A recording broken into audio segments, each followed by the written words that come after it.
कैसा फील होता है जब आप दिन रात पढ़ते हो लेकिन फिर भी आपका वो दोस्त आपसे ज्यादा मार्क्स लेकर आ जाता है जो तुमसे 10 गुना कम पढ़ता था।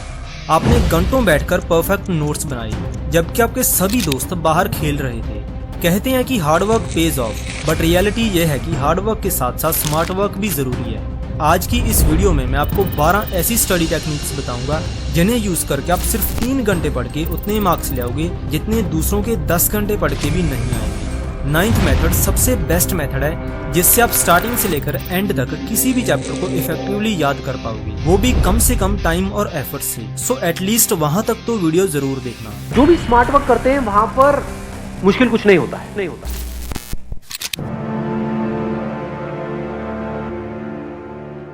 सपोज ये 2 स्टूडेंट्स एक दिन में 6 घंटे सेल्फ स्टडी करते थे। दोनों इक्वल टाइम के लिए स्टडी करते थे, लेकिन फिर भी इन दोनों के मार्क्स में जमीन आसमान का फर्क था।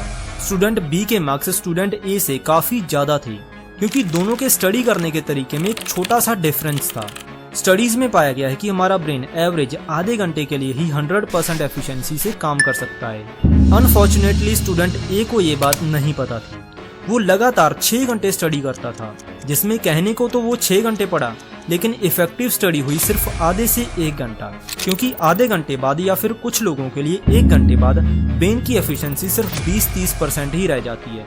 वहीं दूसरी तरफ इस प्रॉब्लम को टैकल करने के लिए स्टूडेंट बी ने पोमोडोरो टेक्निक का यूज किया। इसमें हर आधे घंटे की स्टडी के बाद 5 मिनट का ब्रेक लेना होता है, या फिर लगातार 50 मिनट पढ़ के 10 मिनट का ब्रेक ले लो। इस ब्रेक में ब्रेन रिचार्ज होगा और इसकी एफिशिएंसी दोबारा 100% हो जाएगी। इस स्टडी ब्रेक वाले पैटर्न से स्टडी करने के बाद 6 घंटों में से 5.5 घंटे इफेक्टिव स्टडी होगी। लेकिन प्रॉब्लम यह है कि 10 में से सिर्फ 1-2 स्टूडेंट्स ही इस टेक्निक को सही से यूज कर पाती हैं, क्योंकि अगर ब्रेक में कुछ ऐसा करने लग गए जिससे ब्रेक 5 मिनट से 5 घंटे की हो जाए तो इसका कोई फायदा नहीं है। इसलिए ब्रेक में कोई भी हाई डोपामिन वाली एक्टिविटी मत करना। द बेस्ट वे इज कि आप 5-10 मिनट रूम से बाहर निकलो और थोड़ा चल फिर लेना, जिससे जस्ट माइंड फ्रेश हो जाए। कभी आपके साथ ऐसा हुआ है कि आप पढ़ना तो चाहते हो लेकिन पढ़ने का मन नहीं करता? ऐसा इसलिए होता है क्योंकि आप अपने दिन को प्लान ही गलत तरीके से करते हो या फिर करते ही नहीं। अगर आप अपने दिन को सही तरीके से प्लान नहीं करोगे तो पिछली टेक्निक यूज करने का भी कोई फायदा नहीं है। सपोज स्टूडेंट ए और स्टूडेंट बी दोनों पोमोडोरो टेक्निक से स्टडी करते हैं, लेकिन डिफरेंस ये है कि स्टूडेंट ए सुबह उठने के बाद पहले फोन उठाएगा, गेम वगैरह खेलेगा और फिर आधा दिन वेस्ट करने के बाद स्टडी करेगा। वहीं स्टूडेंट बी पहले स्टडी करेगा, उसके बाद अपना टास्क कंप्लीट होने पर एज ए रिवॉर्ड फोन उठाएगा। गेस किसके मार्क्स ज्यादा आएंगे? ऑब्वियसली स्टूडेंट बी के, क्योंकि स्टूडेंट ए ने तो अपना ब्रेन पहले ही डोपामिन से ओवर स्टिमुलेट कर लिया, जिससे बाद में ना तो उसका पढ़ने का मन करा और ना ही वो फोकस कर पाया। राइटर जेम्स क्लियर अपनी बुक एटॉमिक हैबिट्स में लिखते हैं कि environment is one of the most important things जो आपकी हैबिट्स को इन्फ्लुएंस करता है। आप कितनी इफेक्टिव स्टडी कर पाते हो ये इस पर भी डिपेंड करता है कि स्टडी करते टाइम आपका एनवायरनमेंट कैसा है। जैसे किचन में जाने पर कुछ खाने को मन करता है, बेड पर लेटने से सोने को मन करता है, पार्टी में जाने से नाचने को मन करता है, वैसे ही लाइब्रेरी में बैठने से या फिर एक सेपरेट स्टडी टेबल पर बैठने से स्टडी करने का ही मन करता है। हमारा सबकॉन्शियस ब्रेन एनवायरनमेंट से क्यूज लेता है और इस क्यू की वजह से कोई भी हैबिट ट्रिगर होती है। इसलिए आपको अपने ब्रेन को ट्रेन करना होगा कि स्टडी करते टाइम आप हमेशा स्टडी टेबल पर बैठकर ही स्टडी करो।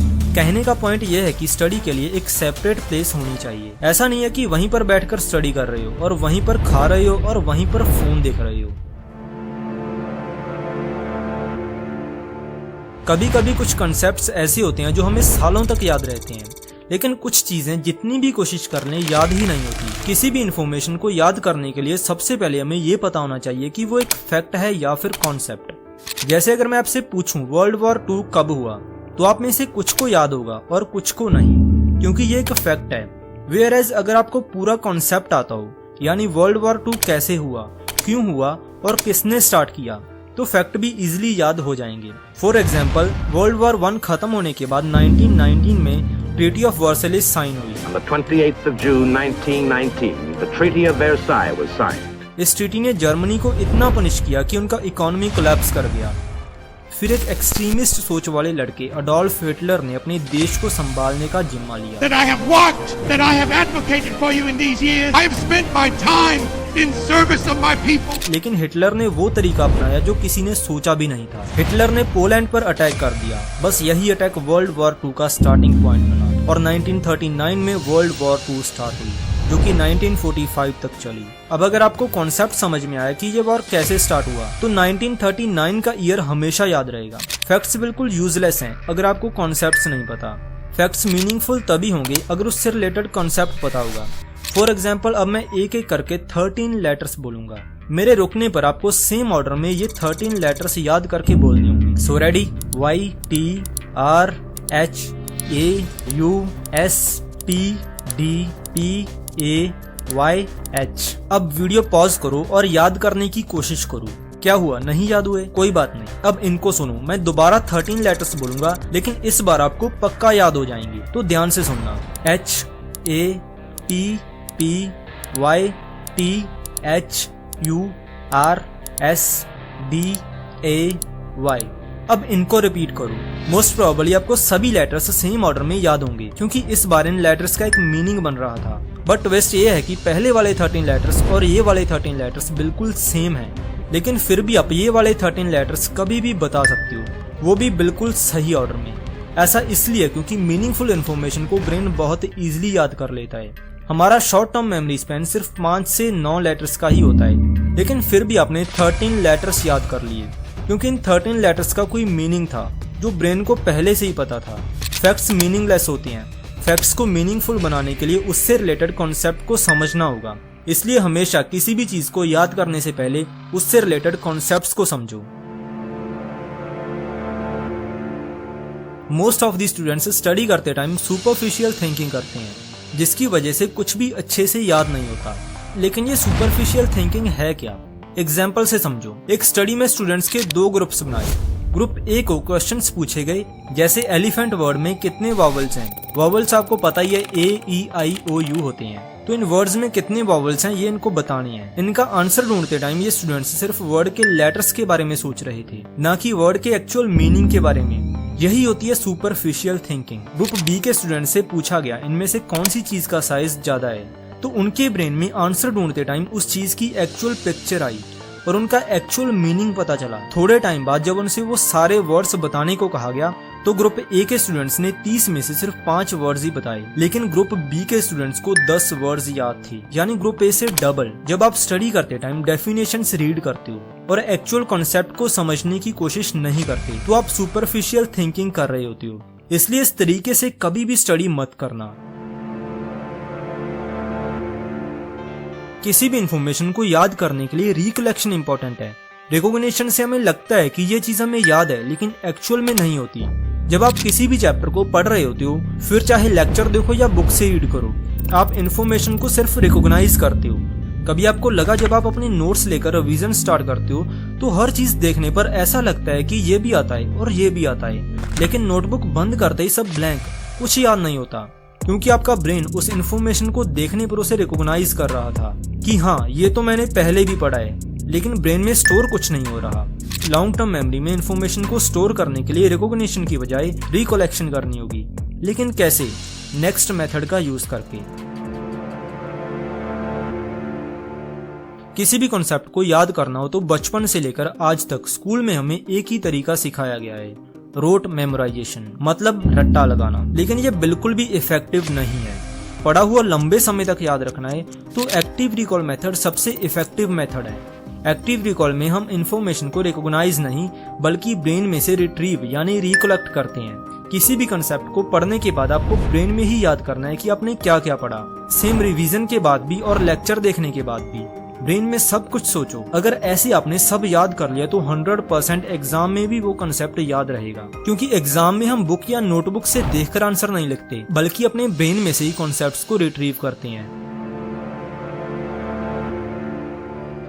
सपोज आपने सभी अच्छी स्टडी टेक्निक्स को यूज करके पढ़ाई की, लेकिन ये सब वेस्ट है अगर आपकी स्लीप खराब हुई। Most of the students sleep को अंडर एस्टिमेट करते हैं, लेकिन स्लीप एक सबसे बड़ा फैक्टर है जिससे कोई भी इंफॉर्मेशन आपकी परमानेंट मेमोरी में स्टोर होगी। जैसे अगर आज आपने ये चैप्टर पढ़ा तो ये जाएगा ट्रांजिटरी लॉन्ग टर्म मेमोरी में। ये इन्फॉर्मेशन ब्रेन की परमानेंट मेमोरी में तभी स्टोर होगी अगर आप 7 से 8 घंटों की स्लीप लोगे।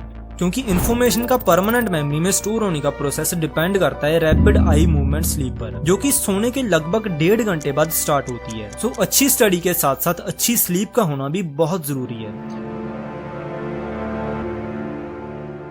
हमें ये तो पता चल गया कि कॉन्सेप्ट्स को समझना सबसे जरूरी चीज है, लेकिन आपको कॉन्सेप्ट्स समझ में कैसे आएंगे?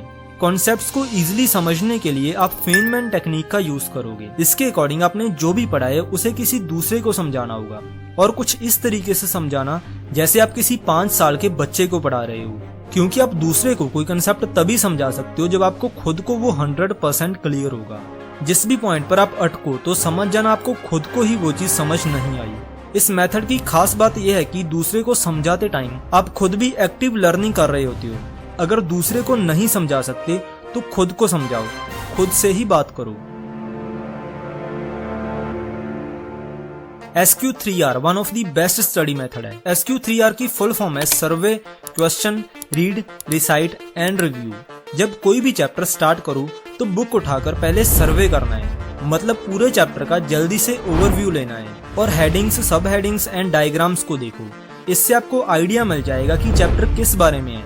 उसके बाद आपने ब्रेन में उससे रिलेटेड क्वेश्चंस फॉर्म करने हैं। ये दोनों चीजें करने के बाद ब्रेन में आंसर्स ढूंढने की क्यूरियोसिटी होगी। जब किसी चीज का आंसर ढूंढने की क्यूरियोसिटी होती है तो ब्रेन उस चीज को ज्यादा जल्दी ग्रैब करता है। सर्वे और क्वेश्चंस फॉर्म करने के बाद आप चैप्टर रीड करना स्टार्ट करोगे। उन क्वेश्चंस की वजह से ब्रेन में ऑटोमेटिकली सर्च मैकेनिज्म स्टार्ट हो जाएगा और आप ज्यादा इफेक्टिवली इंफॉर्मेशन को कंज्यूम कर पाओगे।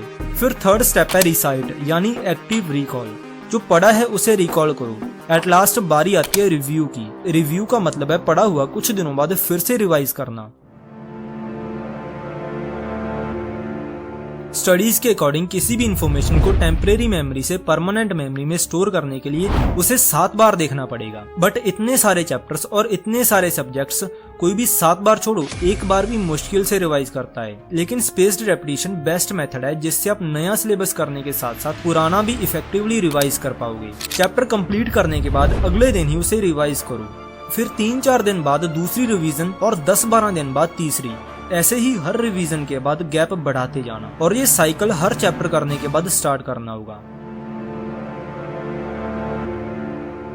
कॉम्प्लेक्स इन्फॉर्मेशन को याद करने के लिए हम जो शॉर्टकट्स बनाते हैं उन्हें निमोनिक्स कहते हैं। निमोनिक्स एक ऐसा सिस्टम है जो किसी भी इन्फॉर्मेशन को रिकॉल करने में हेल्प करता है। फॉर एग्जाम्पल, अगर आपको लाइट के 7 प्राइमरी कलर्स याद करने हैं तो उसके लिए निमोनिक है विबग्योर। एक और एग्जाम्पल की बात करें तो ये बताओ कि हार्ट के लेफ्ट एट्रियम और राइट एट्रियम में से कौन से में ऑक्सीजनेटेड ब्लड और कौन से में डीऑक्सीजनेटेड ब्लड होता है। इसका आंसर है लेफ्ट एट्रियम में ऑक्सीजनेटेड ब्लड और राइट में डीऑक्सीजनेटेड ब्लड।